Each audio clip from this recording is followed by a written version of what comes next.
Donc je disais bonjour à toutes et bonjour à tous. Merci d'être là.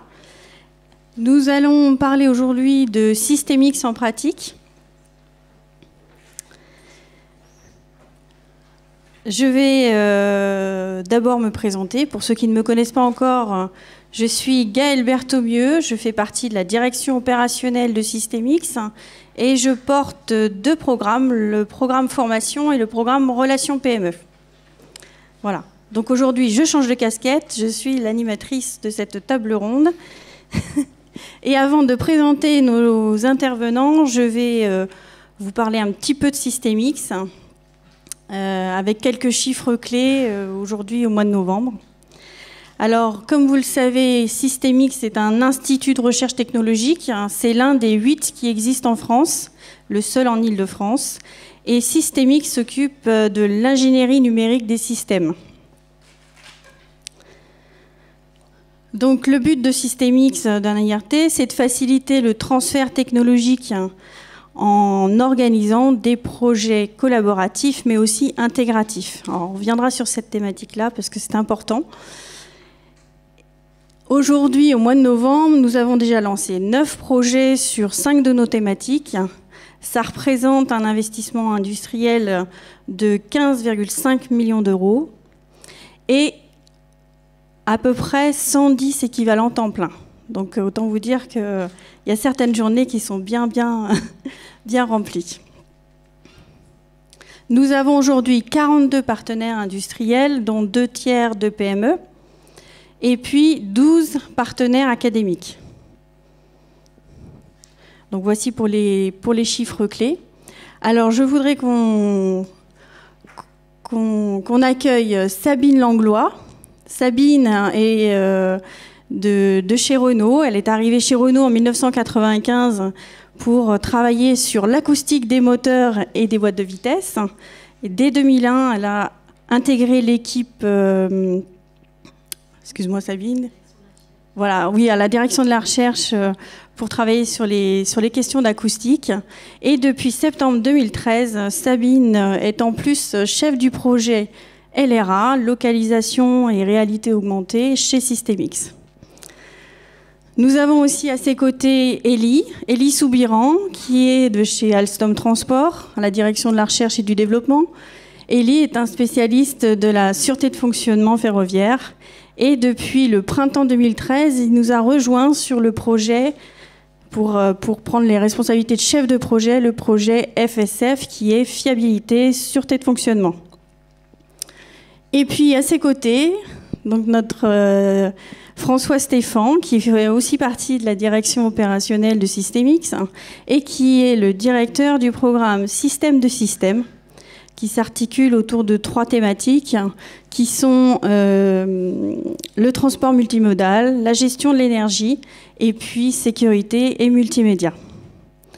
Et enfin, Paul Labrugère, qui fait aussi partie de la direction opérationnelle de Systemix et qui est le directeur du programme Technologie et outils, qui s'articule autour de 4 thématiques qui sont les outils de simulation et d'outils de conception et de simulation, les systèmes embarqués, le cloud computing et le calcul intensif.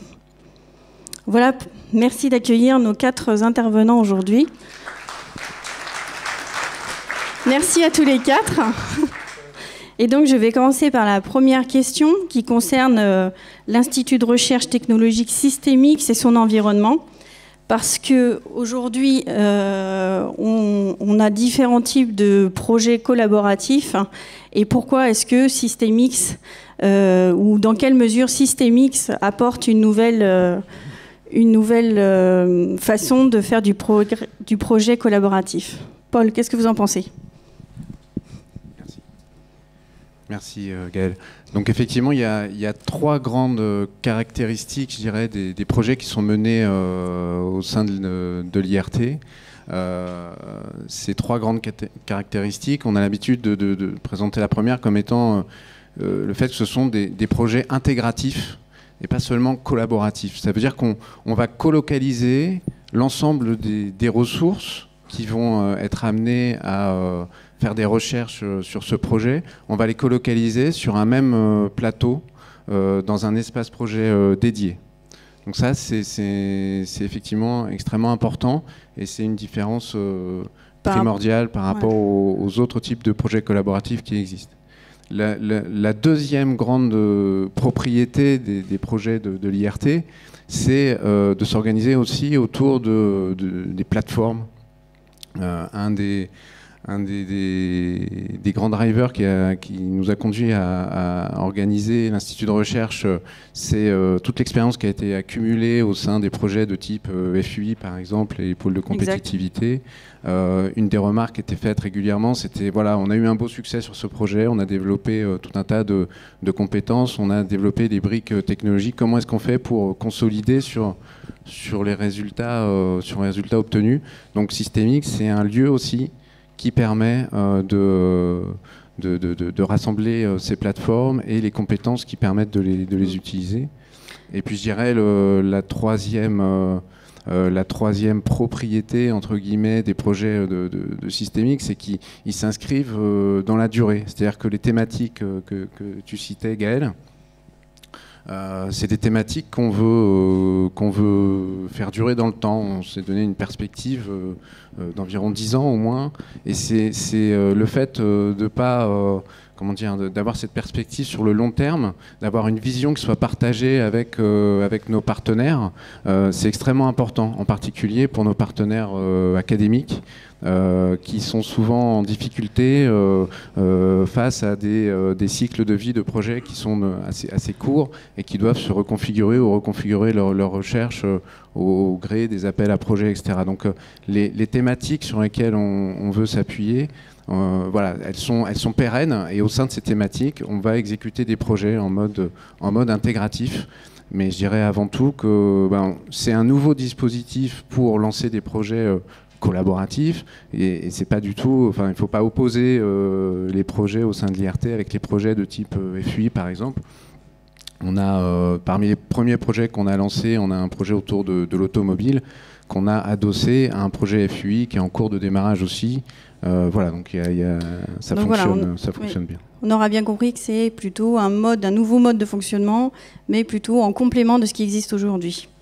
Et alors justement, on a la chance d'être sur le plateau de Saclay, donc un plateau qui originellement est très très riche et qui était plutôt orienté étudiants et l'excellence des laboratoires de recherche. François, on peut se poser souvent aussi la question de comment se situe l'IRT par rapport à tous ces acteurs qu'on voit sur le plateau et comment on fait pour s'y retrouver en fait. Alors effectivement, l'ancrage de Systémix sur le plateau de Saclay est essentiel, et je dirais même plus l'ancrage au sein et aux côtés de l'université Paris-Saclay. Donc comme tu l'as mentionné, c'est un plateau qui existe depuis, je crois, plus de 50 ans, avec la première implantation du CEA, puis Polytechnique, HEC, etc. Oui. Donc déjà, effectivement, des lieux étudiants et de recherche. Je crois qu'il y a depuis certaines années déjà des laboratoires de recherche industriels. On peut citer Danone, on peut citer Thales, on peut citer également le futur centre de R&D d'EDF qui sera mis en opération d'ici 2 ou 3 ans. Donc cet ancrage est essentiel pour nous du fait de notre travail, comme l'expliquait Paul, entre la recherche académique et la recherche industrielle. Je crois que ce qui est important également, c'est nos liens avec notamment les autres dispositifs et les LabEx. Le forum d'aujourd'hui en est un bel exemple, nos liens avec Digiteo, Digicosme, Digiscope. Et donc ça, effectivement, c'est très important. Moi, j'étais extrêmement impressionné par les présentations de ce matin et par les échanges qu'on peut avoir là au moment des pauses. Je suis intimement convaincu de la valeur ajoutée à rassembler ces chercheurs industriels et académiques de différentes disciplines pour échanger. Je dirais le virtuel et l'Internet ne suffit pas pour ces activités éminemment créatrices de recherche. Il y a besoin d'échanges, et je crois qu'on fait partie, je dirais, de cet écosystème. Autre élément clé aussi pour nous, c'est le travail et le fait que nous soyons directement issus du pôle de compétitivité systématique, qui est maintenant dans le même bâtiment que nous, et son écosystème extrêmement riche d'entreprises, de grands groupes, de PME, de start-up, et puis de laboratoires académiques. Donc on travaille, je dirais, main dans la main avec Systématique. Je rajouterai juste un élément sur notre dynamique et comment est-ce qu'on monte les projets, comment se passe la construction des projets, on en parlera je crois un petit peu tout à l'heure, mais nous sommes, je dirais, en quelque sorte autonomes pour lancer les projets. Donc nous dialoguons avec les industriels et avec les académiques pour lancer des projets de recherche en fonction bien évidemment de nos axes de recherche qui sont définis. Donc justement, Systemix, les projets de recherche et de développement, c'est le cœur même de Systemix. Tout à l'heure, on disait les projets colocalisés, c'est un nouveau mode et c'est très important. Alors Élie, en tant que chef de projet, pour vous, est-ce que vous pouvez nous dire ce que c'est qu'un projet colocalisé au quotidien, à quoi ça ressemble? Oui, donc nos projets à l'IRT sont colocalisés. Donc je vais essayer de vous démontrer un petit peu quel est l'intérêt du projet colocalisé, on va dire, par une preuve par l'absurde, hein, vu qu'on a eu un petit cours ce matin. Autrefois, comment ça se passait? Je pense qu'ici, vous avez tous participé à un projet collaboratif européen. On se retrouve dans un consortium un peu gigantesque. On n'arrive pas à dénombrer le nombre de participants. On ne sait pas trop qui participe, peut-être, à part son project leader, work package leader, sub-project leader, etc., toute la chaîne de commandement.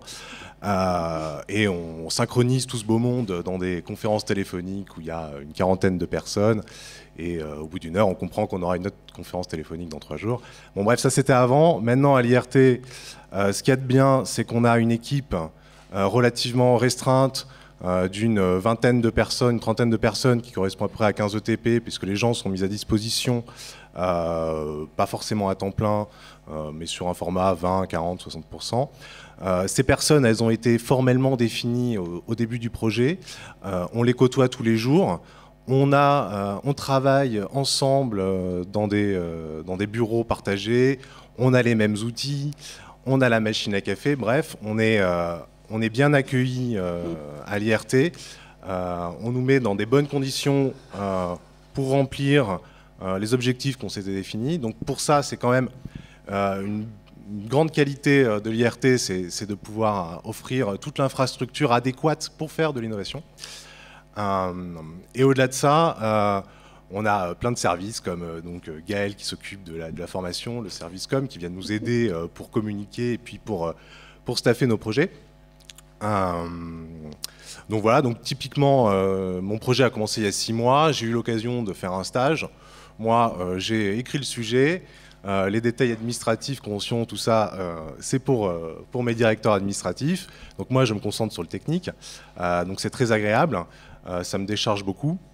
Et donc voilà, depuis 6 mois, je peux dire que ça avance beaucoup plus vite. Hein, parce qu'on est vraiment au jour le jour, on travaille sur le fond. D'accord. Voilà. Et donc on parle d'avancer plus vite, plus vite, plus vite. Hein. C'est vrai que c'est quand même un atout. Et justement, Paul, est-ce que vous pouvez nous dire comment se montent les projets chez Systemix? Alors, on est aujourd'hui en train de lancer la première vague de projets qui a été définie en même temps que le dossier de l'IRT en lui-même a été déposé, accepté, revu par le CGI et l'ANR. Les projets se montent avec de façon assez bottom-up, avec au moins 2 industriels qui doivent partager une même vision technique ou un besoin commun et qui vont tout simplement venir nous solliciter. Donc il y a des appels à projets, il y a quelque chose, comment ça se passe? Alors, on n'a pas organisé de fonctionnement avec un appel à projet.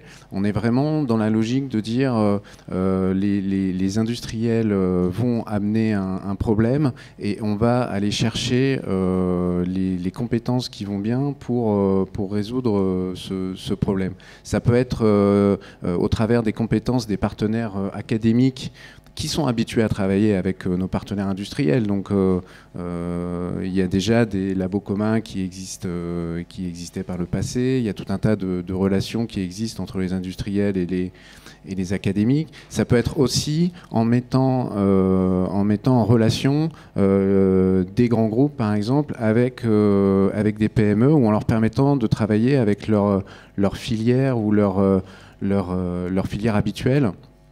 ce qui est vraiment un plus dans l'organisation du consortium d'un projet. Donc on va venir compléter ce dispositif, l'idée étant d'avoir dans nos projets un mixte à peu près équilibré, on va dire 50% de personnel qui provient des labos industriels et 50% de chercheurs. Donc c'est l'objectif lors de la création du projet. Donc deux industriels qui se mettent d'accord, qui partagent une vision technique, ils viennent nous voir, on en discute et on a surtout mis en place une gouvernance au niveau des programmes qu'on appelle le comité d'orientation programme. Ces comités d'orientation programme sont constitués d'experts qui proviennent de nos partenaires académiques, qui proviennent aussi des groupes thématiques de systématiques et cet organe en fait de gouvernance au niveau des programme nous aide à établir une roadmap et donc à pouvoir lancer les projets en fonction de cette roadmap. Donc une autonomie finalement, pas d'appel à projet, une autonomie pour décider du lancement des nouveaux projets finalement. Voilà, l'idée c'est de pouvoir lancer, d'être assez flexible pour pouvoir lancer en quelques mois un nouveau projet. D'accord. Sabine, vous êtes nouvellement arrivée puisque vous êtes chef de projet depuis septembre. Comment ça se passe, le lancement d'un nouveau projet ? Alors effectivement, Paul disait quelques mois. Donc dans le cas du projet dont je m'occupe, donc localisation et réalité augmentée, en pratique, c'est presque passé 1 an parce que c'était le tout début de Système X, le temps que tout le monde comprenne comment ça pouvait se passer. Donc en pratique, les 2 partenaires industriels à l'origine, qui font partie de ceux qui étaient à l'origine de Système X, en l'occurrence donc Renault, Alstom, se sont mis d'accord sur ces 2 projets de localisation. Donc où se trouve le train, où se trouve la voiture. Donc là, on avait clairement de quoi partager. La réalité augmentée aussi. Donc on a fédéré ces 2 thèmes dans un même projet. Et donc là, chacun est allé un peu chercher les partenaires industriels, académiques qui pouvaient aider à ce que le projet se fasse. Donc 3 PME pour le cas de Alstom, une société qui s'occupe de simulation pour l'automobile, puisqu'on va travailler beaucoup sur simulateurs de conduite. Et puis, évidemment, ça ne se passe pas forcément si simplement. Il y a certaines sociétés qui se demandent est-ce qu'elles vont, surtout les PME, est-ce qu'on va avoir la possibilité financière de s'engager sur 3 ans. C'est assez long pour eux. Donc là, c'est effectivement, comme le disait François tout à l'heure, ou Paul, je ne sais plus, mais il y a ce maître mot quand même de souplesse qui fait que on discute les budgets, les temps passés, et ça aide quand même pas mal les sociétés à se dire on se lance, et puis le fait qu'il n'y ait pas de commission, qu'on sait que ça va se faire de toute façon, ça aide aussi, je dirais, les bonnes volontés à faire en sorte que ça marche. Est-ce que c'est facile finalement de mettre tout le monde d'accord ? Parce qu'on voit qu'il y a quand même des industriels, des académies qui viennent. Il ne faut pas se cacher, chacun arrive avec ses besoins, ses envies, et c'est pas forcément toujours équivalent, donc conciliable, donc on discute. Mais le fait qu'il y ait des documents de référence, que ce soit évidemment des choses assez classiques de type planning, budget, annexes techniques à remplir, forcément ça aide à identifier les points durs. Et dans les quelques semaines, dans mon cas, moi je suis arrivée fin août, et on s'est forcé à faire un kick-off pas trop longtemps après, mi-octobre. Ça fait que on se plonge sur les livrables, on se dit qui va les faire. Compte tenu des ressources en présence, on ne peut pas forcément tout faire, il faut faire des choix. Le budget n'est pas illimité, donc c'est pareil. Nous, il a fallu qu'on renonce à avoir un véhicule roulant autonome, ça on ne pouvait pas se le payer, donc on a simplifié.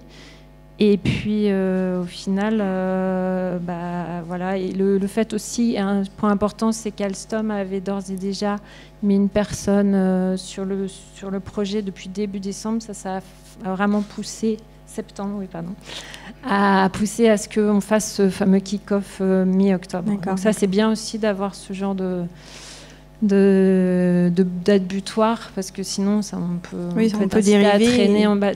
disons, c'est que le corollaire, en fait, qu'il n'y ait pas de, il y a pas de commission avec une date spécifique. On peut avoir cette tendance à laisser traîner. Donc, mais là, effectivement, il faut partir à un moment ou à un autre. D'accord, merci. Je le disais tout à l'heure, parmi les partenaires industriels de l'IRT, il y en a 2 tiers qui sont des PME. Donc c'est vraiment une population très importante. François, comment font les PME pour participer à des projets ? Je crois que les PME sont effectivement un élément essentiel de nos projets, comme le disait Paul. Parce que souvent, effectivement, on a en général dans nos projets aussi des grandes entreprises. Bon, on en a un exemple aujourd'hui, Alstom Transport et Renault. On en a d'autres qui ont une grande tendance à travailler sur l'innovation avec des PME, voire quelquefois même des startups. Même les grands, comme Google, rachètent des entreprises pour continuer à innover. Je crois qu'il faut garder ça en tête. Donc les PME sont un élément essentiel. Et je dirais, pour les PME, l'IRT est aussi un élément essentiel pour, je dirais, étendre, transférer leur technologie dans des nouveaux secteurs. Ça sera, je crois, présenté un petit peu à l'atelier cet après-midi sur les systèmes complexes, par exemple. Mais on a une PME qui s'appelle Cosmo. Donc, je les cite parce qu'ils nous ont fait le grand plaisir d'être là aujourd'hui, de participer à l'atelier tout à l'heure. Mais ils ont une technologie de modélisation de systèmes complexes qui a été plutôt développée dans le monde biologique et de la génétique. Ils vont participer à notre projet sur la modélisation des transports multimodaux. Donc, ils vont étendre leur technologie sur le secteur du transport et ils vont aussi participer à un projet dans l'énergie. Donc, je crois que pour les PME, c'est extrêmement important. Alors, comme disait Sabine, comment on fait pour les accueillir ? Puisque, en fait, elles participent à nos projets comme tout industriel, c'est-à-dire par un apport de financement. Donc, elles vont investir sur leurs fonds propres, c'est de l'investissement R&D fonds propres, qu'elles vont investir dans nos projets. En face de ça, elles vont bénéficier de l'effet de levier, puisqu'on double le financement grâce aux investissements d'avenir qui nous permettent de doubler la taille du projet pour financer plutôt la partie académique. Et puis du coup, ils vont se retrouver en investissement une certaine somme dans un projet de taille relativement significative pour eux. Et puis du coup, ensuite, le projet va financer leurs ressources qu'ils vont mettre à disposition dans le projet. Donc ensuite, on va faire appel à leurs compétences, et comme le disait également Sabine, en fonction des besoins spécifiques du projet. C'est-à-dire qu'on essaie de rester autour d'un équilibre académique industriel, mais on va adapter, je dirais, cet équilibre en fonction de la nature même du projet, des travaux de recherche, en fonction de la maturité technologique, et puis en fonction des besoins de compétences dont on a besoin. Donc voilà, donc c'est une démarche, je dirais, très pragmatique. Et puis, dernier point, en général, souvent, les PME, dans les projets, vont apporter leur technologie. C'est-à-dire que le projet va acquérir des licences de tel ou tel logiciel pour le projet. Je pense qu'un point important aussi, c'est la disponibilité des personnes, des ressources qu'ils vont pouvoir mettre dans les projets. Parce que participer à un projet, c'est mettre de l'argent, mais aussi mettre des ressources de compétences des ingénieurs de R&D. Eh bien, on voit beaucoup aujourd'hui dans les PME des sociétés qui, à l'occasion de projets dans Système X, vont recruter des ingénieurs pour les mettre ensuite pendant X années dans nos projets. Alors, c'est le cas de certains grands groupes, Alstom Transport le fait, mais c'est le cas aussi et surtout des PME. Je citerai bien évidemment Cosmo, je citerai Disten, Tempora, Chronosafe, Octal, Bertin Technologies. Voilà, je voulais juste citer comme ça 6 PME, plus ou moins grosses. Bertin, c'est presque une ETI, qui, à l'occasion de projets chez nous, vont se dire c'est l'occasion de recruter un ingénieur et de le faire travailler chez nous. Mais il reste salarié de l'entreprise, bien sûr.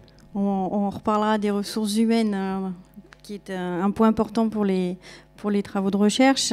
Élie, sur votre projet FSF, fiabilité, sûreté de fonctionnement, est-ce que vous pouvez nous en dire plus sur les PME qui sont dans ce projet ?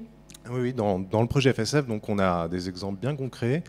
Donc avec plusieurs PME, je citerai aujourd'hui Scaleo Chip et Chronosafe. Donc Chronosafe industrialise une technologie du CEA Oasis, puis Pharos, puis maintenant dans sa version commerciale ChronoOS, donc un OS temps réel. Donc aujourd'hui, dans cette collaboration qui peut avoir lieu dans FSF, pour Chronosafe, il y a un réel intérêt de capter nos besoins.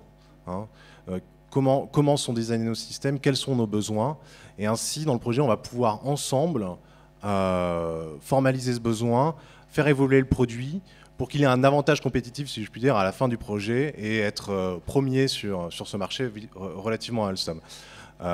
Pareil pour Scaleo Chip, qui fait donc des MPSOC originellement plutôt pour l'automobile. Donc pour nous, ça a un intérêt parce que bon, dans l'automobile, ces systèmes on chip, ils sont quand même moins chers, etc. Parce qu'il y a un effet de masse. Donc nous, ça nous intéresse, mais ils ne sont pas forcément designés spécifiques. Ils n'ont pas toutes les spécificités qu'on aimerait. Donc là-dessus, de façon identique, on va travailler sur le besoin et voir un peu comment faire évoluer le produit pour que ça matche avec ce qu'on fait chez nous. Donc pour moi, c'est quand même une relation gagnant-gagnant.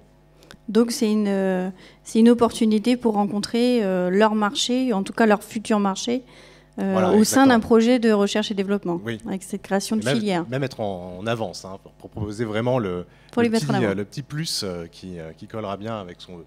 D'accord, merci. Sabine, sur votre projet, comment s'articule en fait le travail avec les PME ? Comme je le disais tout à l'heure, donc Alstom en particulier avait repéré 3 PME avec lesquelles il souhaitait travailler, donc des PME qui fournissent des capteurs de localisation. Donc là, c'est pour Alstom la possibilité de travailler plus simplement avec eux. Et puis côté automobile, c'est plutôt côté académique en fait que ça a été pour nous l'opportunité d'aller chercher un laboratoire qui sans ça peut-être n'aurait pas accepté de simplement entre guillemets encadrer une thèse CIFRE avec nous. Donc là c'est vraiment partager des outils, en l'occurrence un simulateur de conduite, développer ensemble un cœur de simulateur qu'on va pouvoir partager. Je ne suis pas sûre qu'en dehors d'un tel projet, on aurait pu faire ça. D'accord, merci. On parle des PME, mais il ne faut pas oublier les grands groupes. Effectivement, cette notion de filière qu'on essaye d'avoir dans chaque projet. Élie, vous représentez aujourd'hui Alstom Transport en tant que chef de projet, mais à votre avis, quel est vraiment l'intérêt pour un grand groupe de participer à ce genre de projet ? Donc, j'imagine qu'après ma diatribe de tout à l'heure sur les projets collaboratifs européens, je retire un peu ce que j'ai dit, on fait quand même des bonnes choses, hein. Il n'y a pas de souci, on y participe. Mais effectivement, j'ai déjà dit un peu tout à l'heure, il y a un réel avantage qualitatif à mon sens, hormis les effets de levier que Paul a déjà parlé. On a un avantage qualitatif dans le sens où on a une équipe projet qui va travailler en commun sur des objectifs bien définis. On ne va pas gérer un empilement de livrables, une liste de livrables. On va essayer de gérer des activités de recherche et d'innovation. Donc c'est vraiment une différence, hein. Et donc on a donc cette colocalisation qui permet tout ça. Et donc de pouvoir facilement... la souplesse des projets dans l'IRT, facilement ajouter un partenaire, en enlever un, s'il souhaite évidemment, s'il ne veut plus participer, mais rajouter des partenaires, supprimer peut-être certaines activités qu'on juge plus stratégiques dans le projet ou en rajouter d'autres, etc. Donc c'est une vraie souplesse et des vrais avantages qualitatifs pour un grand groupe comme nous. Ok, merci. Alors, je suis sûre que dans la salle, tout le monde se pose la question de savoir comment ça marche d'un point de vue financier. Est-ce que Paul pourrait nous en dire quelques mots ? Je vais essayer d'être simple. Alors, le montage financier est extrêmement simple. Il faut qu'il y ait un ou des industriels qui se mettent d'accord pour apporter un certain montant de financement. Et l'IRT, au travers des investissements d'avenir, va abonder à hauteur donc de 50%, enfin de 100% de l'apport des industriels. Donc ça veut dire qu'il faut qu'on trouve la moitié du budget des projets sont apportés par les partenaires industriels. Voilà. Donc D'accord, donc en fait cet apport financier il sert surtout à payer les salaires plus charges des personnes industrielles et académiques qui vont travailler sur les projets, essentiellement on va dire. Voilà, absolument. C'est-à-dire que dans le modèle de l'IRT, les personnels qui vont être mis à disposition par nos partenaires, le temps passé sur les projets va être remboursé à leur employeur au prorata temporis. Donc, effectivement, on va rembourser les salaires bruts chargés des personnels qui sont mis à disposition sur les projets. Ce qui permet également d'envisager comment dire, on va avoir un investissement de la part du partenaire industriel sous forme d'une espèce de service d'achat d'un service de R&D finalement. Cet achat de service de R&D étant éligible au crédit impôt recherche, Systemix étant reconnu comme un organisme de recherche, ensuite va mettre à disposition des compétences au sein du projet, et l'IRT va rembourser le salaire brut chargé de ces compétences. L'abondement, je dirais, l'abondement apporté par Systemix va servir à financer les doctorants, les postdocs, les ingénieurs de recherche qui vont venir compléter, je dirais, le dispositif industriel. D'accord. Et alors, Élie, je voudrais que vous puissiez témoigner quand un grand groupe veut s'investir dans un projet et que finalement, au départ, il n'a pas de ressources disponibles. Alors, comment est-ce qu'il fait? Et je pense que vous avez votre expérience personnelle est un parfait exemple. Oui, donc effectivement, au lancement du projet FSF et donc tout le travail qui a été fait en amont, donc je ne faisais pas partie directement d'Alstom Transport, j'étais en prestation chez eux. Donc j'ai été en particulier embauché pour aller directement, si vous voulez, à l'IRT. Donc ça implique un certain avenant au contrat de travail, enfin, etc. Mais de manière globale, dans l'IRT, sur les 8 personnes mises à disposition par Alstom, 3 sont des nouveaux embauchés, donc en général des docteurs. Le montage, donc comme disait François tout à l'heure, le montage de ces projets est aussi une bonne occasion d'embaucher des nouvelles compétences en termes d'ingénieurs R&D pour alimenter ces projets de l'IRT Systemix. Et voilà, ça a été mon cas. Moi, j'en suis très content. Oui. François ? Peut-être un complément. Il y a un autre schéma qui est assez courant aussi. C'est sur des grands groupes qui n'ont pas la possibilité de recruter. On a même des très grands groupes qui, au vu de la situation économique actuelle, n'ont pas forcément la possibilité tout simplement de recruter.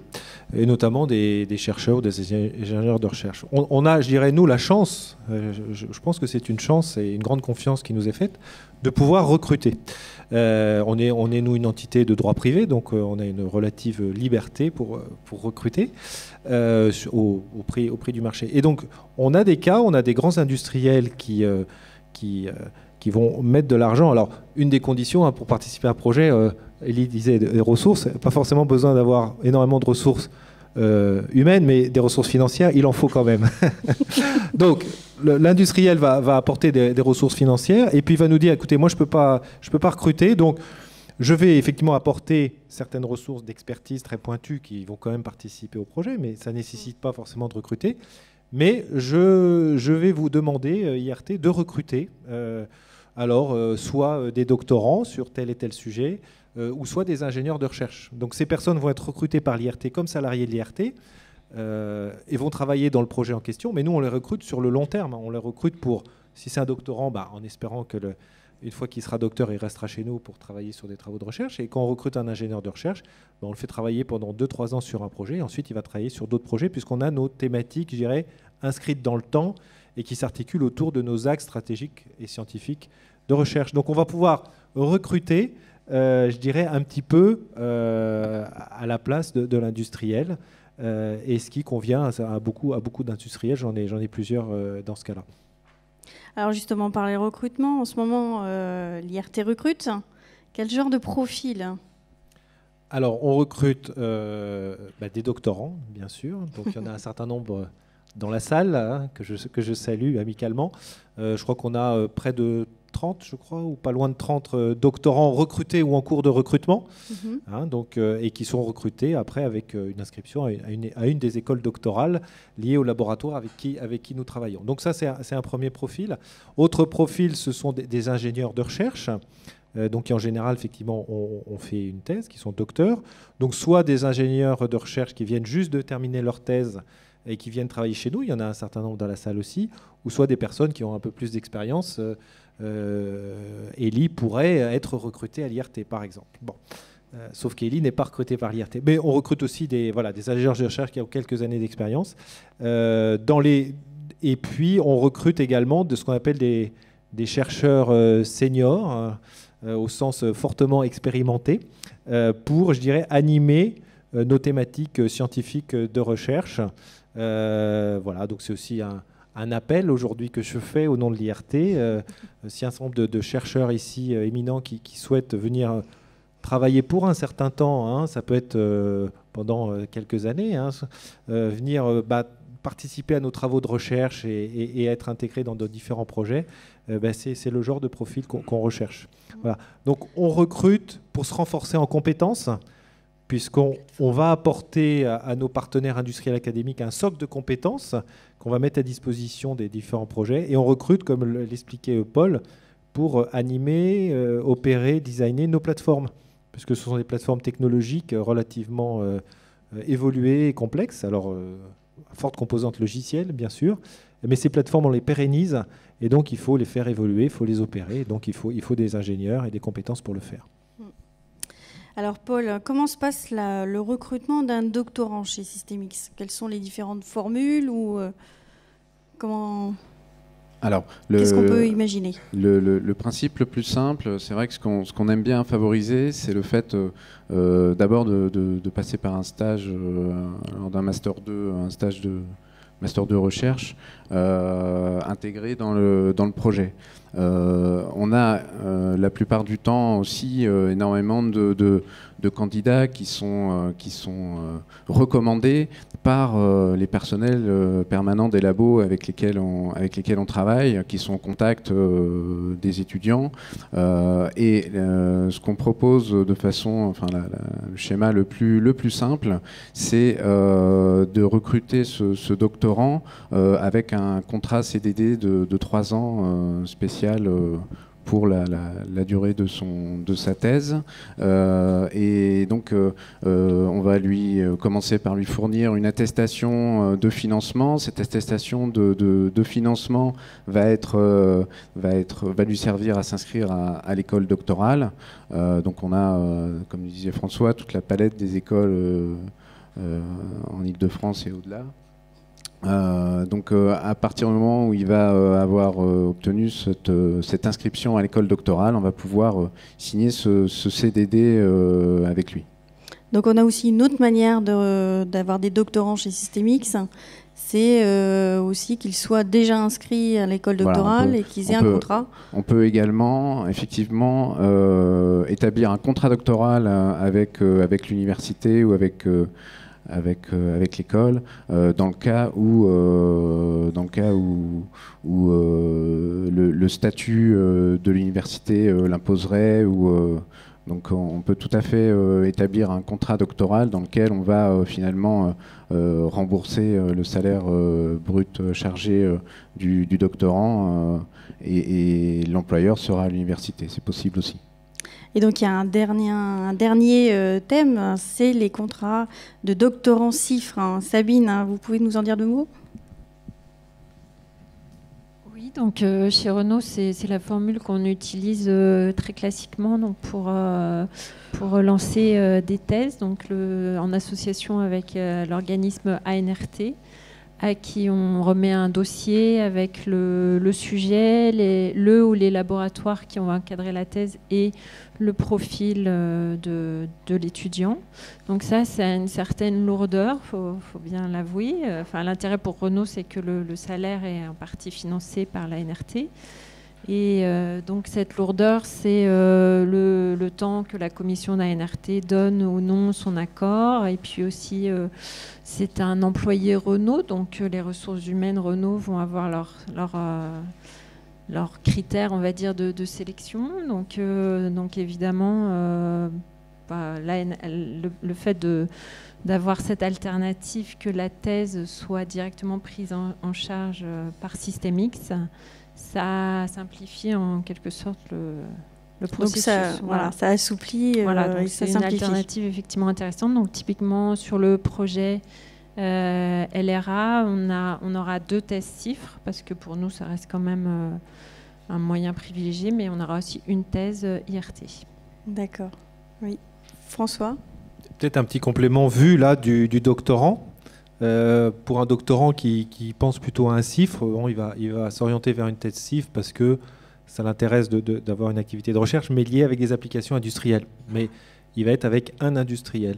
Donc s'il vient faire une thèse chez nous, c'est une espèce de multi-CIFRE, c'est-à-dire qu'il va se retrouver dans un projet où il va avoir 3, 4, 5, 6 industriels, et pas seulement des grands, parce qu'il va avoir des grands industriels. Alors je prends l'exemple de l'ERA, il va avoir Alstom, Transport, Renault, Valeo, Octal, Sysnav, M3 System et Safe River. Voilà, donc ça c'est les industriels, rien que pour le projet LRA.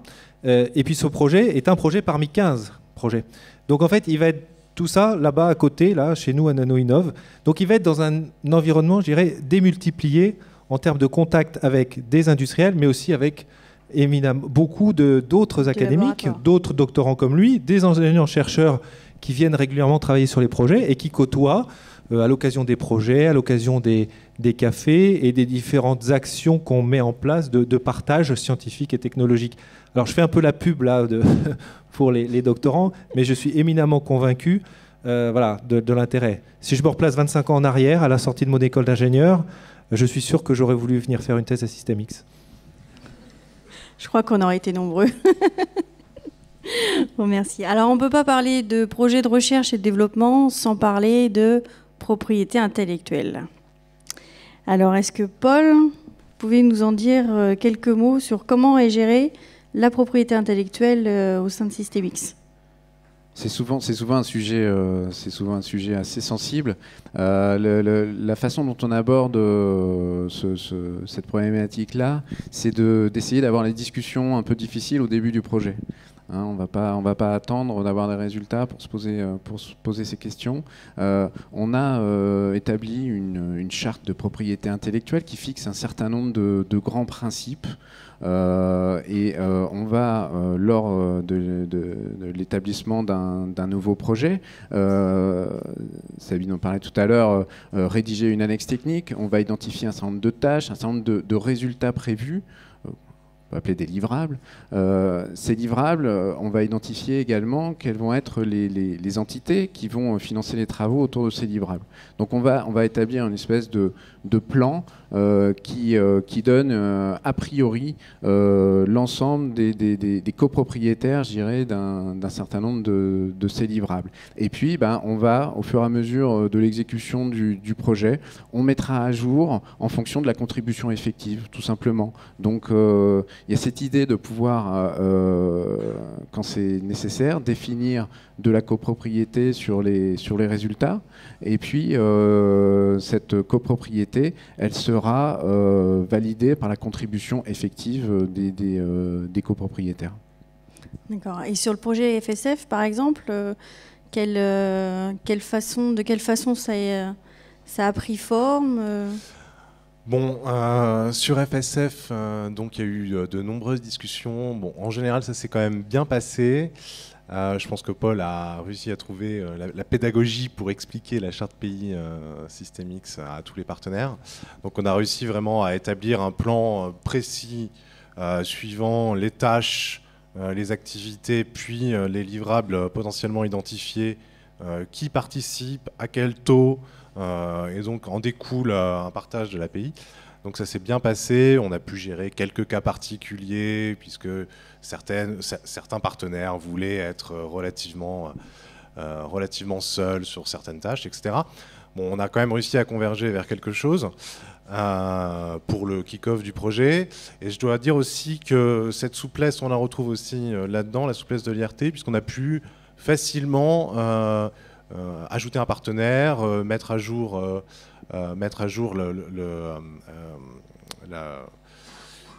Le descriptif, l'annexe technique, le descriptif projet, là où on établit toutes les propriétés industrielles associées à chaque livrable. Donc tout ça s'est passé bien avec l'accord évidemment de tous les partenaires. Tout ça se fait dans le consensus. Donc ça marche. Et d'un point de vue des logiciels, alors, parce que sur le projet LRA, on a cette question-là, comment ça peut se passer avec les éditeurs? Oui, donc l'aspect logiciel se voit tout spécialement pour l'outil de simulation. Donc là, on s'appuie sur un logiciel qui existe déjà, c'est la société Octal et en partenariat avec Renault, qui a développé depuis de longues années un logiciel qui s'appelle Scanner. Donc typiquement, dans ce cas-là, l'IRT reconnaît entre guillemets qu'il y a des connaissances propres, ce qu'on appelle connaissances propres, un existant assez fourni, et que ce qui est fait dans le cadre du projet n'est qu'une évolution entre guillemets de l'existant. Donc dans ce cas-là, la propriété intellectuelle va rester aux partenaires qui étaient propriétaires de l'existant en question. Donc ça fait partie en fait de la discussion autour de la propriété intellectuelle, que d'être capable de définir pour chaque livrable, on le précise dans le descriptif technique, quel est l'état dont on part et quel est l'état auquel on arrive pour dire là c'est une création pure, donc là forcément il y a une copropriété avec l'IRT, ou au contraire il y a quand même déjà quelque chose mais quand même pas énormément, ou alors comme je l'ai dit dans le cas de Scanner, là un existant tel que la propriété intellectuelle reste. D'accord, donc ça a regardé au cas par cas sur chaque projet. François? Juste une petite précision, donc par nature, les projets de recherche sont un peu incertains en termes de résultats. Donc, effectivement, on va se mettre d'accord sur des grandes orientations, mais on n'est pas à l'abri dans un projet qu'on va développer une brique, on va développer un nouveau module sur une brique logicielle qui est complètement lié au fait qu'on a rassemblé toutes ces compétences dans le même projet. Donc, je prends un exemple. Dans le projet LRA, il n'est pas impossible que les partenaires du projet développent une version, je dirais, ferroviaire plus du logiciel de simulation Scanner, et que finalement on se dise finalement tiens, on a réussi à faire ça. Et dans ces cas-là, forcément, ce module-là va être en copropriété, bien évidemment. Mais ça n'empêche pas après l'éditeur Octal d'en faire une exploitation commerciale derrière. Après, c'est tout simplement une question de licence d'exploitation et de négociation commerciale sur la propriété. Oui, donc il y a vraiment les deux cas, et c'est très aussi après pragmatique en fonction de ce que produit effectivement le projet. Donc c'est vraiment une discussion entre partenaires et une décision à prendre entre tous les partenaires du projet en fait. Alors un autre aspect de l'IRT Systemix, et vous l'aurez peut-être compris, qui me tient à cœur, c'est la formation. Donc François, est-ce que vous pouvez nous en dire quelques mots? Alors, je dirais plusieurs axes sur la formation. On en a déjà un petit peu parlé, c'est l'axe stage, bien évidemment. Donc, nous accueillons de nombreux stagiaires à l'IRT. Donc, soit effectivement, comme disait Paul, des stages qu'on appelle des stages de recherche de type M2, qui en général, souvent, vont se transformer en doctorat chez nous. Aujourd'hui, il y a quelqu'un qui s'appelle Timothée Leblond, je ne sais pas s'il est dans la salle. Si, il est là-haut. Voilà, il est là-haut. Je ne le vois pas, mais c'est un exemple. Donc, il a fait un stage de recherche chez nous. Il commence sa thèse, je crois, la semaine prochaine. On accueille aussi des stages de fin d'année d'école d'ingénieurs, voire de commerce, dans des stages qu'on appelle multidisciplinaires, qui vont rassembler différentes disciplines pour travailler sur des mini-projets de recherche. Donc ça, c'est le volet stage. Ensuite, dans les projets, on va produire de la connaissance. Donc cette connaissance, une partie de cette connaissance pourra être déclinée dans des modules de formation dans les masters. Alors beaucoup évidemment dans les masters de la future université Paris-Saclay, mais aussi pourquoi pas dans d'autres écoles ou universités. Et souvent ça va être poussé par les industriels qui vont dire, bon, je prends un exemple, on a un projet qui traite de tout ce qui est interopérabilité et standard sur les PLM, Product Lifecycle Management. Je suis sûr que dans ce projet, on a un certain nombre d'industriels qui diront écoutez, là, on a fait progresser la connaissance sur l'interopérabilité des processus PLM dans les entreprises. J'ai besoin que mes ingénieurs de production, par exemple, bénéficient de cet apport. Donc, le projet va pousser à ce qu'on décline des modules de formation pour des masters et qui vont après être... Alors, on ne va pas nous faire la formation, mais comme on a notamment des enseignants-chercheurs dans nos équipes de projet, eh ben, ce sont eux qui vont décliner ça sous forme de modules, et tout ça est pris en compte dans le budget du projet. Et puis je citerai un autre exemple aussi. On va aussi favoriser le fait qu'on ait des partenaires industriels, des partenaires industriels qui interviennent dans des modules de formation et qui apportent notamment toute la dimension cas d'usage dans les différents modules de formation.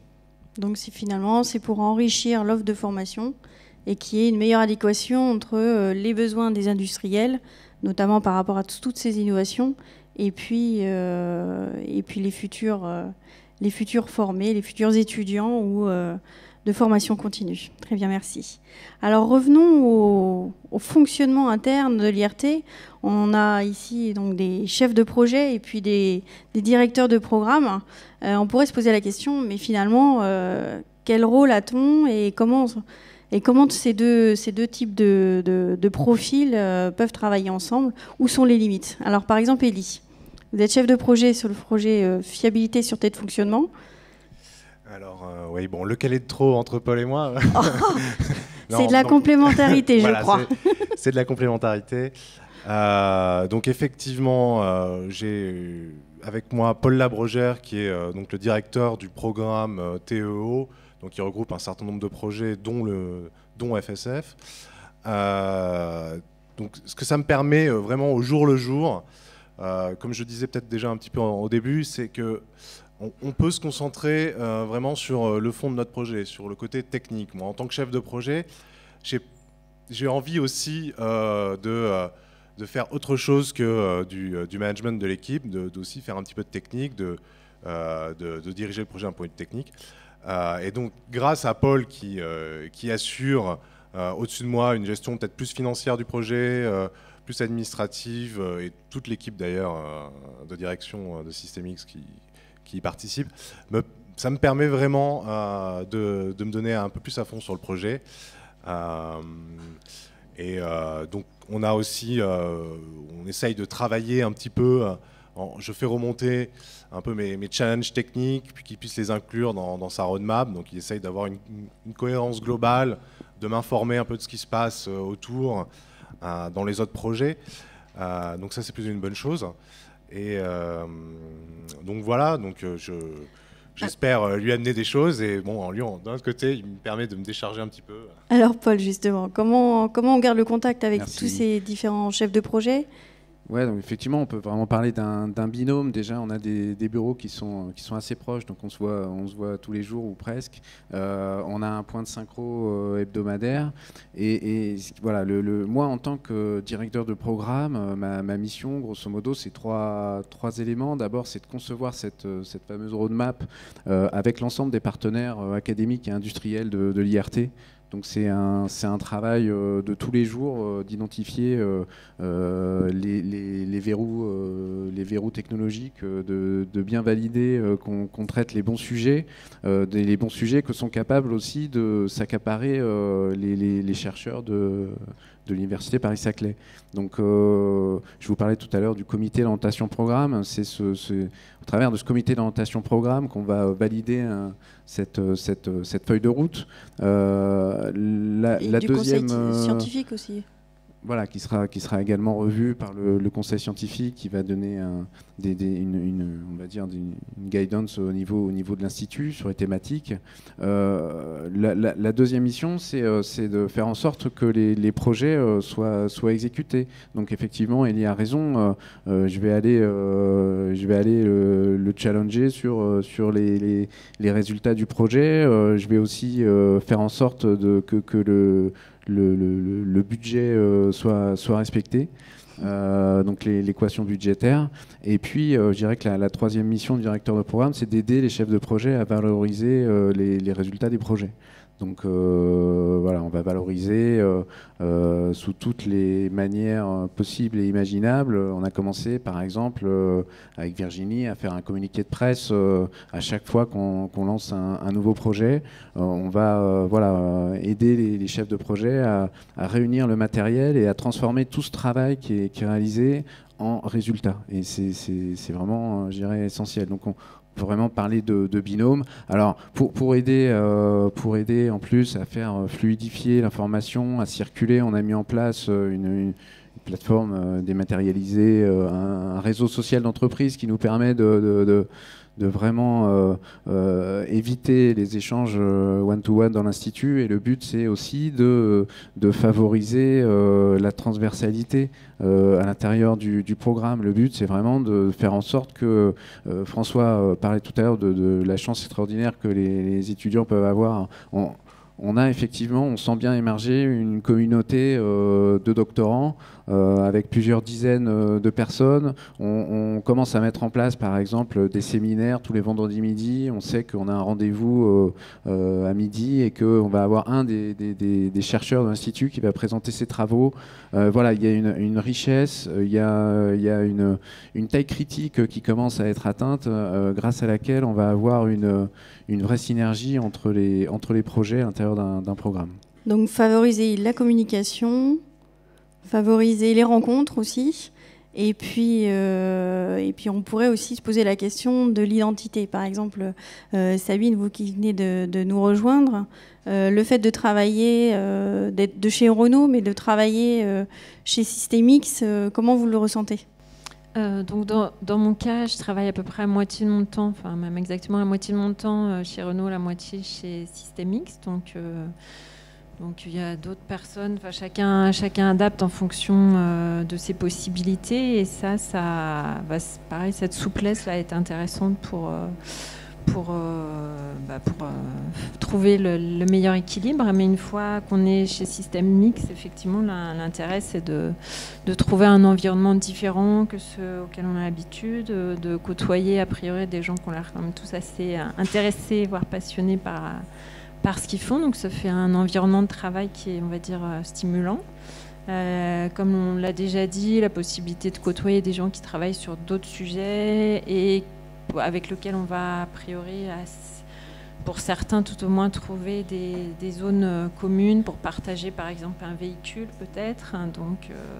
Donc je dirais que cet environnement favorise ce type de connexion entre les projets. D'accord. Et vous, Élie, alors vous par contre, vous venez tous les jours chez Systemix. Donc vous pouvez profiter des tas de petits gâteaux et sucreries qu'on a tous les jours et qu'on découvre avec bonheur le matin en arrivant. Oui, donc effectivement, je suis à Systemix depuis le tout début de Systemix. Je suis un des premiers mis à disposition. Je travaille tous les jours depuis 6 mois à Systemix. Donc on va dire que je fais quasiment partie du décor maintenant. Je vais pas redire tout ce qu'a dit Sabine, hein. C'est vrai que c'est un environnement extrêmement motivant. On rencontre plein de gens, plein de chercheurs, une multidisciplinarité très forte. Donc tous les séminaires, tout ce qu'a dit Paul. Donc moi, pour ma part, je suis vraiment content au jour le jour de travailler à Systemix. Bon, effectivement, je roule toujours pour Alstom, hein, mais alors désolé pour l'image hasardeuse, mais bon, maintenant j'ai 2 roues motrices en plus avec Systemix, et voilà. D'accord, merci. Moi, je propose qu'on puisse passer à vos questions, puisque là, on a abordé un certain nombre de sujets, mais peut-être que vous avez aussi des questions ou des sujets sur lesquels vous souhaitez qu'on revienne. Donc, je crois qu'il y a 2 micros dans la salle. Virginie et Aurélie est là. Donc, n'hésitez pas. Merci. Bonjour. Oui, bonjour, Yvan Baumann, CEA. J'ai une question sur le modèle économique de l'IRT. Quelle est sa pérennité et quelles sont aussi les sources de revenus? C'est-à-dire que vous produisez des résultats pour vos clients, enfin vos partenaires. Quels sont vos revenus? Vous avez, je crois, aussi vous avez de la copropriété, puisque les industriels en ont. Je pense que vous avez aussi des inventeurs qui sont salariés chez vous. Donc, d'après les règles, en principe, il y a un partage de copropriété. Donc, comment ça... Et donc, la question, c'est la pérennité d'IRTX.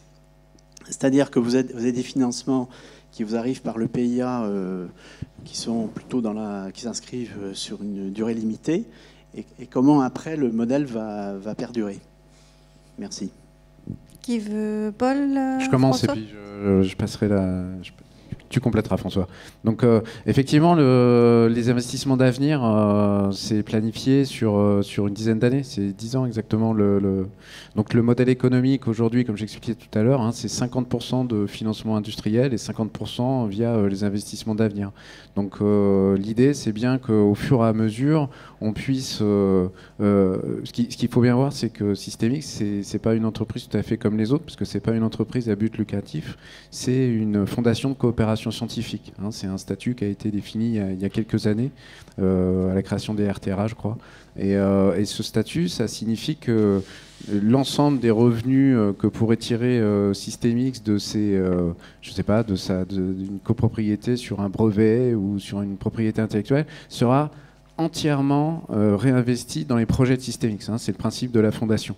Donc ça, c'est le premier élément. Donc effectivement, l'idée, c'est qu'au fur et à mesure du développement des thématiques et des projets, on parvienne à baisser finalement le coût pour les industriels d'engager dans les projets au fur et à mesure où nous, on sera capable d'apporter une partie des revenus.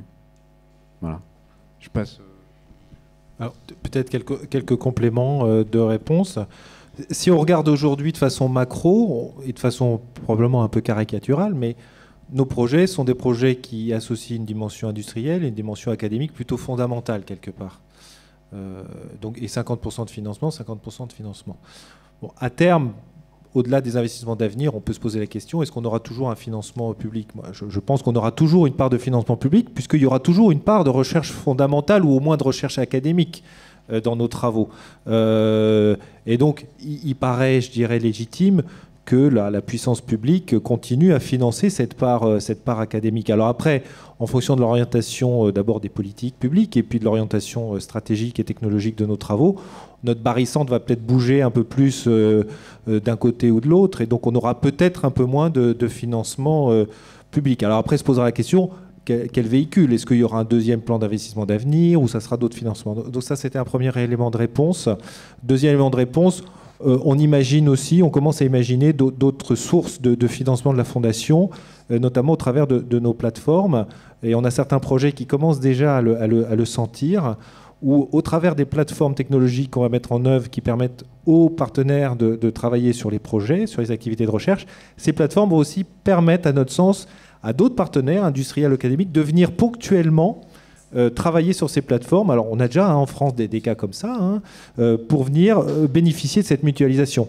Et lorsqu'on va parler de plateforme, on va parler de briques logicielles, mais aussi de briques, enfin de contenu, de données, bien évidemment. Si je prends les présentations de ce matin autour du traitement de l'analyse des données et du big data, il y a un enjeu clé dans nos programmes, c'est effectivement la constitution de plateformes avec les données qui vont ensemble. Les différentes discussions qu'on a avec les industriels notamment montrent l'intérêt très fort des industriels de bénéficier de ces plateformes technologiques et de données.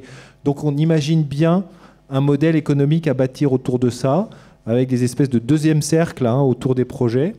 On va l'expérimenter avec le projet PLM notamment, pour faire venir d'autres partenaires pour, je dirais, utiliser nos plateformes et puis quelque part connaître un petit peu mieux l'IRT pour, pourquoi pas, après venir faire des projets de recherche.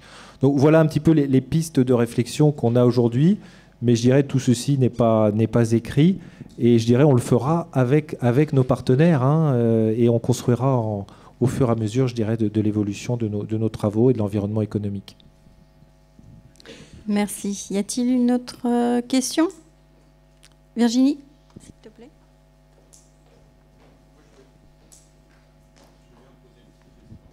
Alors, juste après.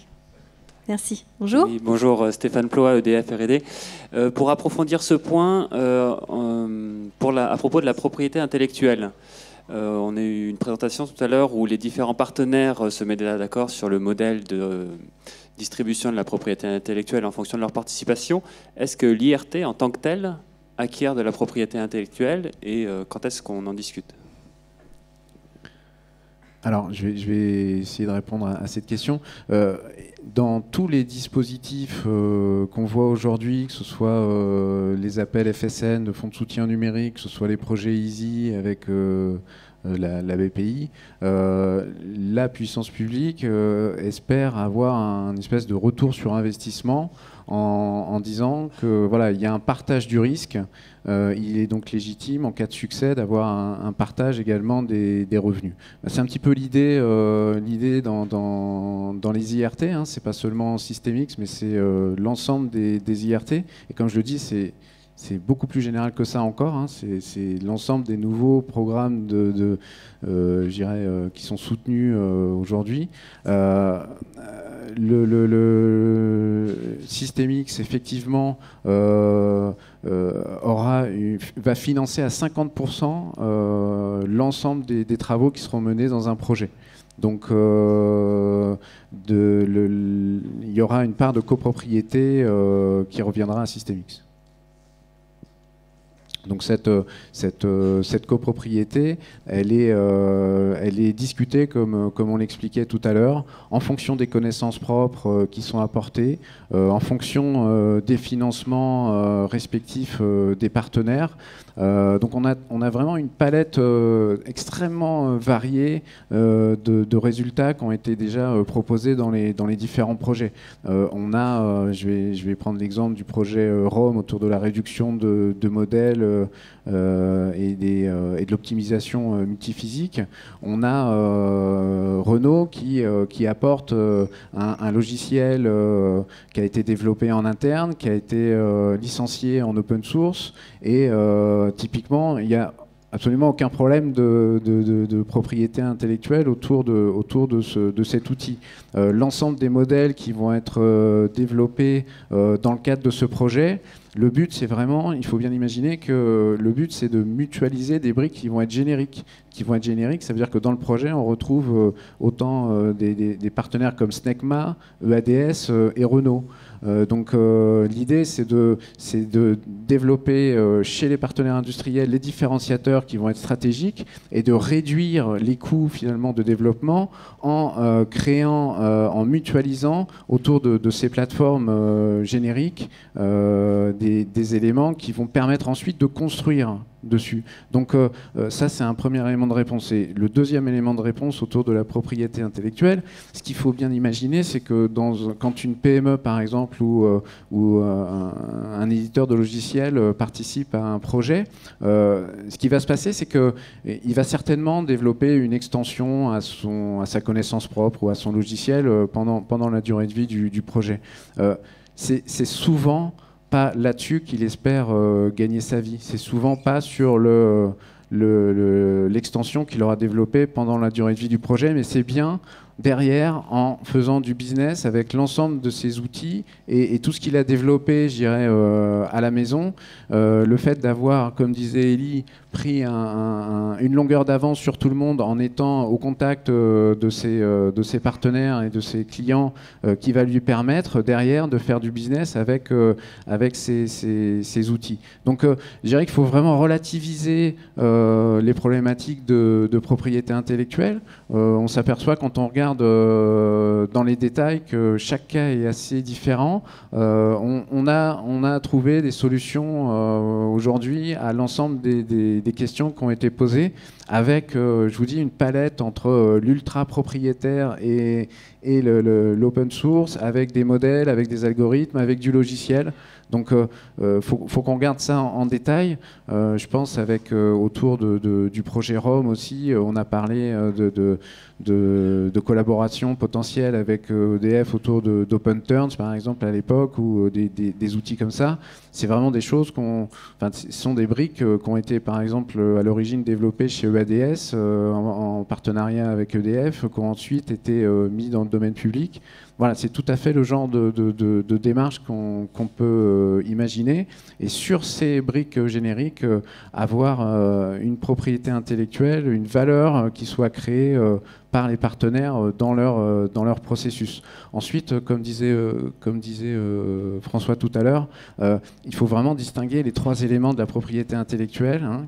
La propriété, c'est une chose. Ok, est-ce que je suis propriétaire ou pas? C'est comme une maison, hein. Est-ce que je suis propriétaire ou pas de l'appartement? Ensuite, c'est l'exploitation. Hein. Est-ce que j'ai le droit d'exploiter? C'est-à-dire, est-ce que j'ai le droit de le louer ou pas, cet appartement? C'est deux choses bien différentes. Et puis, troisièmement, est-ce que c'est gratuit ou pas? Donc il y a vraiment ces 3 leviers-là, et on ne peut pas juste parler de propriété intellectuelle si on ne rentre pas dans le détail de... alors, l'IRT sera copropriétaire, effectivement, à hauteur de 50% des résultats. Ensuite, quelles vont être les conditions d'exploitation et quels vont être à quel prix, tout ça, il faut en discuter. Typiquement, les partenaires au sein d'un projet vont se mettre d'accord en fonction de leur domaine d'exploitation et bénéficieront d'une exclusivité d'exploitation sur leur domaine propre pendant une certaine durée. Voilà. C'est souvent ce qui est demandé aussi par les partenaires, parce qu'au bout du compte, l'idée c'est aussi que la technologie soit diffusée le plus largement possible, mais évidemment tout en gardant un avantage compétitif en ayant investi dans un des projets de l'Institut. Voilà, je ne veux pas faire une réponse trop longue, mais quand je suis lancé sur le sujet, je peux... Oui, juste pour compléter, si tu me permets de synthétiser, on a effectivement au sein de Systemix écrit une charte de la propriété intellectuelle qui donne les grands principes.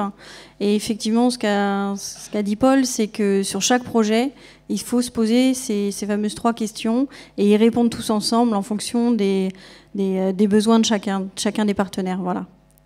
Merci. Je crois qu'il y avait une question par monsieur. Oui, Dominique Rasner du pôle systématique. En fait, une question un peu à tiroir. Donc, les IRT ont été mis en place relativement récemment par Louis Gallois. Et quelle est votre analyse de cette première phase de mise en place des IRT? Alors, je suis un peu déformé par les pôles de compétitivité. 71, IRT 8. Vous avez de la chance. Non, je ne l'ai pas dit. Et donc, c'est quelque chose qui est quand même intéressant de comprendre comment vous voyez cette première phase. J'ai eu la chance de participer au forum des IRT et d'avoir un peu un feedback en direct de Louis Gallois, mais je pense que ce sera intéressant de le partager. Et la deuxième partie de ma question, en fait, quels sont les indicateurs que vous avez qui vous permettent de mesurer, je dirais, le succès de cette opération IRT ? Ok, merci Dominique. Pareil, hein, vous pourrez compléter. Effectivement, au premier forum national des IRT, ce qu'on a pu observer, c'est que voilà, la phase de lancement, elle est tous les IRT ou presque étaient sur la rampe ou voire déjà lancés, et qu'on observait une accélération. Et je dirais que c'était ça qui était appelé de ses voeux par Gallois, c'était il faut des résultats, il faut aller vite, il faut qu'on implémente maintenant, il faut qu'on exécute, quoi. Donc il y a une certaine pression, mais en même temps, voilà, c'est qu'il y a une attente des partenaires.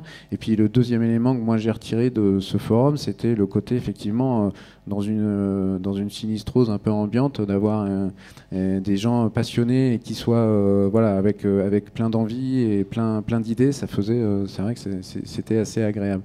Sur la deuxième partie de ta question, Dominique, c'était les indicateurs, les métriques. Je crois qu'on a défini, Éric Perrin-Pétier, directeur général de Systemix, a défini au moment du montage du projet de l'IRT un certain nombre d'indicateurs avec le CGI, avec l'ANR, mais l'indicateur, alors ça va être des indicateurs de transfert de technologie, de brevets, de publications, mais je crois que création d'emplois évidemment, mais je crois que l'indicateur essentiel de notre point de vue, c'est est-ce que dans 3 ans, les partenaires industriels vont revenir et vont réinvestir et vont continuer à faire fonctionner la machine. Je crois que c'est ça qui va être vraiment le juge de paix. Le critère de succès, il va être extrêmement simple. C'est est-ce qu'on arrive à engager avec encore plus de partenaires industriels et à lancer de nouveaux projets. Voilà, je laisse François compléter. Un court complément. En termes effectivement de phase. Donc je crois que l'IRT Systemix, on est dans une phase, vous voyez, comme le disait Gaël, on a lancé une bonne partie des projets initiaux que Paul décrivait comme les projets du dossier. On est en train de passer dans une phase où, je dirais, l'activité de Paul et moi va consister bien sûr à travailler main dans la main avec les chefs de projet pour utiliser une expression pas très jolie, mais pour que les projets délivrent, c'est-à-dire pour mener les travaux de recherche. Donc ça va être une grosse partie de notre activité. Mais ensuite, on va aussi passer dans une phase où on va discuter avec des industriels et des académiques pour lancer aussi de nouveaux projets qui ne sont pas aujourd'hui déjà écrits. et qui ne sont pas dans le projet du départ, en fonction de la feuille de route et puis des besoins des industriels. Alors on ne va pas en lancer autant, on ne va pas lancer 10 ou 15 projets par an, on va en lancer je sais pas, un certain nombre, puisqu'on va avoir une certaine taille. Mais voilà, et effectivement, le critère du succès, un des critères à mon sens, ça va être aussi le fait que les partenaires restent, mais surtout qu'on va avoir des nouveaux projets liés à nos thématiques de recherche et à nos axes qui vont être lancés avec des industriels qui ont déjà fait un projet avec nous et qui vont vouloir en faire un autre sur un autre sujet, ou des nouveaux industriels. Et moi, je suis, comme Paul, intimement convaincu que ça va être le cœur, je dirais, de notre indicateur, avec, je crois aussi, quelque part aussi, l'ensemble de nos partenaires académiques qui vont venir chez nous, venir faire des projets, parce que c'est pas simple pour un laboratoire académique alors c'est pas simple forcément non plus pour les industriels, mais ce qu'on fait est très nouveau, hein. Le côté colocalisation, ça peut paraître simple, en fait c'est pas simple du tout. Pour qu'un Renault puisse mettre à disposition des ingénieurs, c'est compliqué, humainement, d'un point de vue process, etc. Mais pour les académiques, c'est pareil, hein. Quand on dit, nous, le doctorant, il travaille chez nous, donc l'enseignant-chercheur, il va plutôt venir chez nous, plutôt que ce soit le doctorant qui vienne chez lui. Vous voyez, ça, c'est très nouveau. Il faut libérer de la disponibilité, même si on apporte le financement, ce qui est déjà bien. Voilà. Donc, je crois qu'il y aura un indicateur aussi, ça sera sur nos partenaires académiques et quelle discipline scientifique on va, utiliser et faire travailler. Et je pense qu'on va avoir des indicateurs autour de ce que vont aussi en retirer les partenaires académiques. On a beaucoup parlé lors de cette table ronde des apports pour les industriels, mais je crois qu'il y a des apports très importants pour les académiques en termes de débouchés et de mise en relation avec des applications industrielles. C'est une bonne façon, c'est pas la seule, mais c'est une bonne façon d'avoir des applications industrielles aux travaux de recherche. Voilà, c'est le côté multicifre, par exemple. Mais c'est aussi, avoir aussi une extension de ces travaux, échanger avec d'autres. Voilà, un certain nombre de critères aussi qu'on est en train de définir autour des académiques. Et je crois qu'il y aura les deux volets d'indicateurs. Merci. Oui. Petite question. Pardon. Donc, petite question par rapport au rôle de l'IRT. Vous fonctionnez d'une façon très proche du fonctionnement d'une société de recherche sur contrat. D'une société de recherche sur contrat. Alors, est-ce que c'est le cas? Est-ce qu'il faut vous voir comme un concurrent ou comme un complémentaire? Quel partenariat possible? Une société de recherche par contrat, vous entendez? La recherche sur contrat, c'est une société privée, c'est ça? Oui, tout à fait. La prestation, finalement, c'est ça? Voilà, donc avec des chercheurs, avec éventuellement la possibilité de faire appel à des ressources de chercheurs académiques, etc., pour des projets qui peuvent se faire dans les locaux de l'entreprise, l'une ou l'autre. Alors, quelle complémentarité possible? Bon, je vais commencer à répondre et puis Paul complétera. J'ai personnellement pas d'expérience de ce type de société, hein, donc je ne pourrais pas forcément comparer. Moi, je ne nous vois pas en concurrence de qui que ce soit. Je pense qu'on a, en tout cas pour les 10 ans qui viennent, un fort levier de financement public, hein, et je pense que c'est très important. Le CGI nous accorde une immense confiance en nous accordant cette possibilité d'abondement, à condition bien sûr qu'on ait les financements industriels, mais cette confiance, elle se traduit dans le fait qu'on peut lancer des projets sans passer par la case commission que citait Sabine. C'est-à-dire qu'un projet, on le monte, alors on va tout faire pour qu'un projet, on le monte en moins de 6 mois, mais on le monte entre nous, avec nos organes de gouvernance, avec les comités d'orientation programme, chapeautés par le comité scientifique, mais voilà, on est autonome, donc ça c'est une grande confiance. Voilà, mais on est l'unique IRT en Ile-de-France sur l'ingénierie numérique des systèmes. On ne se veut pas être en concurrence d'autres. Je pense qu'on est une nouvelle façon de faire de la recherche technologique. Pardon, vous avez cité Bertin tout à l'heure. Bertin qui a une grande activité de recherche sur contrat. Comment s'articule la collaboration s'il n'y a rien par rapport au modèle de société, pas par rapport à Bertin spécifiquement? C'est un de nos partenaires. Donc pour nous, c'est un partenaire qu'on appelle industriel. Donc tous les partenaires qui font du commerce, hein, partenaires privés, on les appelle industriels. Alors, on a peut-être dû dans le vocabulaire être plus explicite au départ, Mais voilà, une société comme Bertin, c'est un partenaire comme un autre, comme Renault, comme Alstom ou comme Chronosef. Donc quand ils viennent contribuer dans un projet, ça représente pour eux un investissement, ça correspond d'abord à une roadmap stratégique qu'ils ont. Ils veulent soit développer une compétence, soit développer une extension d'un outil. Voilà, ça correspond à vraiment une stratégie de leur part. Et donc ils sont prêts, par rapport à ces stratégies, à investir financièrement dans un des projets et à être au contact de leurs clients. Ce que je vois plutôt, c'est que des sociétés de recherche sur contrat, comme vous appelez, vont être au contact de leurs donneurs d'ordre au travers des projets collaboratifs au sein de Systemix. Donc quelque part, et ça j'ai confirmé avec plusieurs partenaires PME, c'est une forme d'investissement presque de marketing stratégique, de contribuer techniquement à un projet Systemix, définir sa roadmap, la roadmap de la société en fonction des inputs qui vont être récupérés dans le projet, comme le précisait Elie. Ça a une valeur incommensurable pour nos partenaires. Donc nous, on n'est pas une société privée, on n'est pas une entreprise à but lucratif. Donc on n'est pas du tout sur une logique de croissance ou d'aller chercher des marchés. Nous, le but, c'est vraiment que, que nos partenaires reviennent nous voir et qu'ils trouvent un intérêt à mutualiser des efforts de recherche sur les sujets qu'on a définis comme étant stratégiques pour valoriser les travaux des chercheurs de l'Université Paris-Saclay. Donc le maître mot, c'est vraiment valorisation. Valorisation des compétences de l'Université Paris-Saclay et valorisation des compétences des partenaires industriels. Donc vous êtes bienvenus pour en discuter et voir comment est-ce qu'on peut travailler ensemble. Pas de souci. Merci bien. Une autre question ? Virginie ?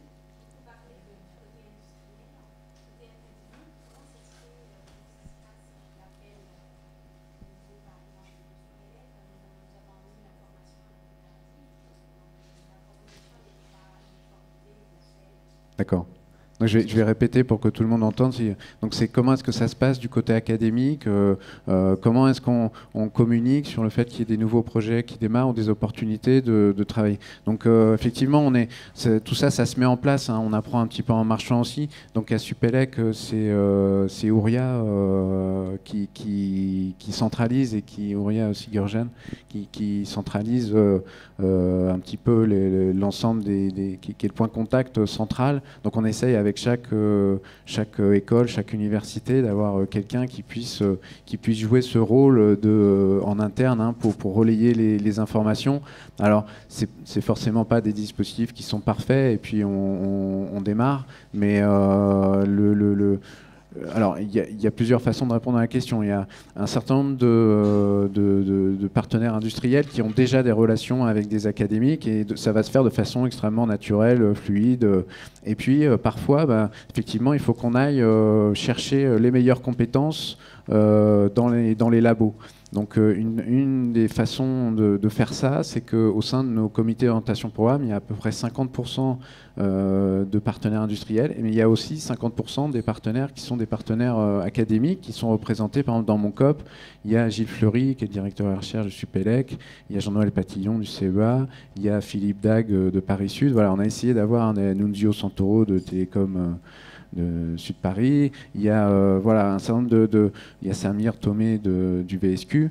Donc on essaye au travers de cet organe qui est le comité d'orientation programme de partager le plus tôt possible, je dirais, les axes scientifiques et les défis scientifiques qui vont être au cœur de nos sujets de recherche pour que ces relais en fait puissent nous dire bah oui tiens chez moi où il y a telle équipe qui travaille sur tel sujet. C'est vrai que pour les industriels, c'est assez compliqué d'avoir affaire à la fragmentation des équipes de recherche, d'avoir une cartographie un peu précise des compétences des chercheurs. Alors, il peut se passer qu'on rate des opportunités et auquel cas, voilà, il ne faut pas hésiter à prendre contact directement avec nous ou avec Gaël pour qu'on vous mette en relation, soit qu'on soit en relation directement, soit avec les contacts dans vos organismes. Mais ça se met en place petit à petit, ça marche pas si mal, mais il y a peut-être des bugs, désolé.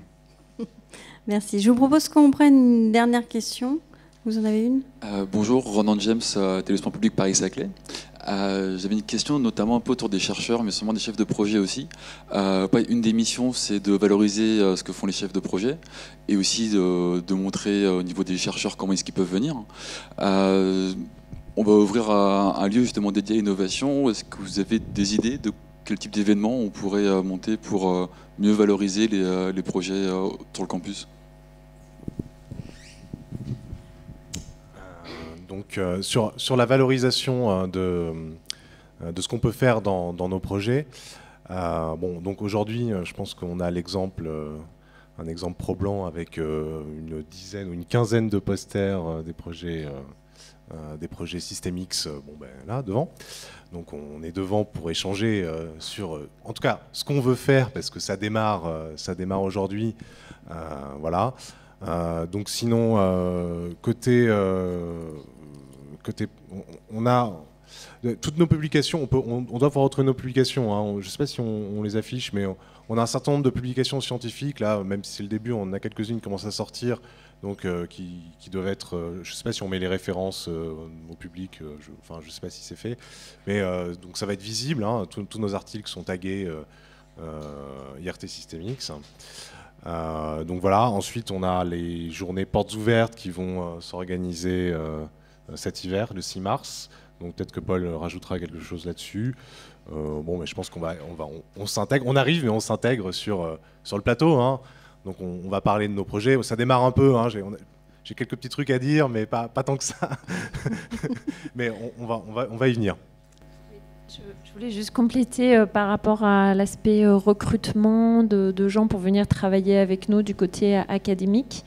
Donc là, je me tourne vers Gaël, puisque c'est son rôle côté formation, d'organiser tout ce qui est stage. Donc avec, comme on l'a expliqué tout à l'heure, mais je ne sais pas si c'était, peut-être je le redis, donc soit une formule classique, un stage individuel, ou soit le format de projet sur lequel on définit un certain nombre d'actions, donc une action par stagiaire bien identifiée, mais avec ce regroupement sous forme de projets d'autour de, idéalement 5 stagiaires, mais ça peut être un petit peu plus, un petit peu moins, donc pour travailler avec nous sur un de nos projets. Donc là, par exemple, sur LRA, l'idée c'est de créer un stage, si on veut donner un peu d'exemple, sur le fait de... Donc notre but c'est pour la réalité augmentée de définir qu'est-ce qu'on va afficher dans ces écrans, en l'occurrence sur le pare-brise de la voiture pour faire simple, mais dans le but de prouver que ça aide effectivement le conducteur. Mais pour